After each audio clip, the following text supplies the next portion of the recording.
Tell me about that Calypte model, if you don't mind. Yeah. So that little board,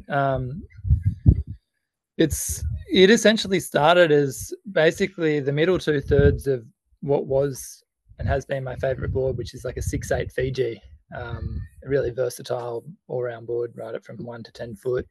But over the years spending time in Indonesia, I knew that I really liked riding a shorter board, but I'd always found it have been finding it a little more difficult jumping from a sort of mid-length board down to a shorter board. The transition of that, making those smaller boards feel a little bit more foreign.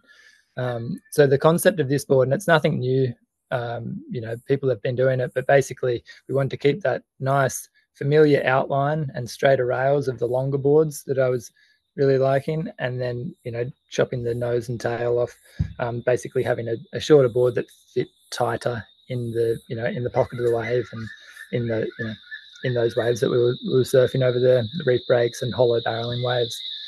So yeah, the first one kind of turned out like a glorified wakeboard looking thing. It's big, sort of chopped off at each end, like not aesthetically too pleasing and not overly refined.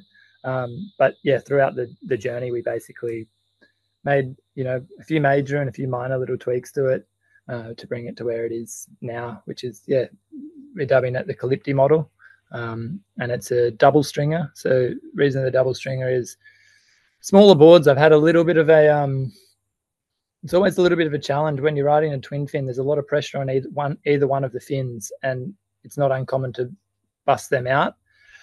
So our theory behind the double stringer is you're routing the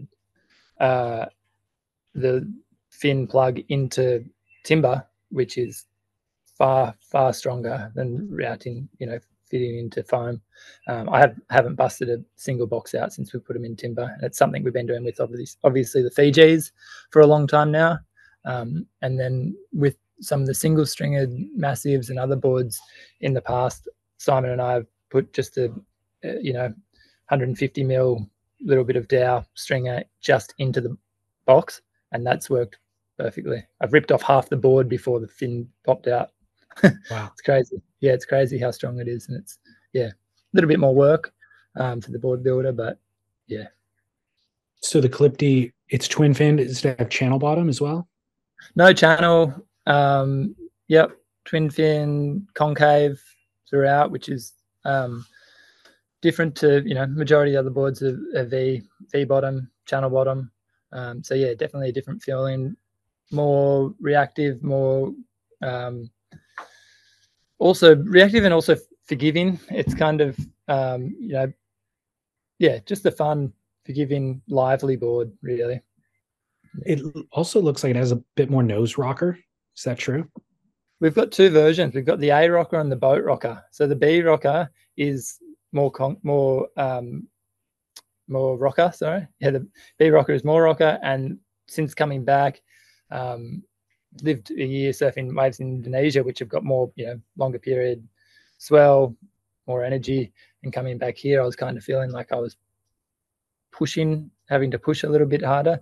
So we flattened out the rocker in one of the models. So there's two versions of it, and it is just up and go.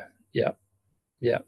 Bit more foam up the chest, and I much prefer to ride that model around here and in more mellow, sort of shorter period waves, whereas a steep pockety barreling wave with more energy, one with a little more rocker.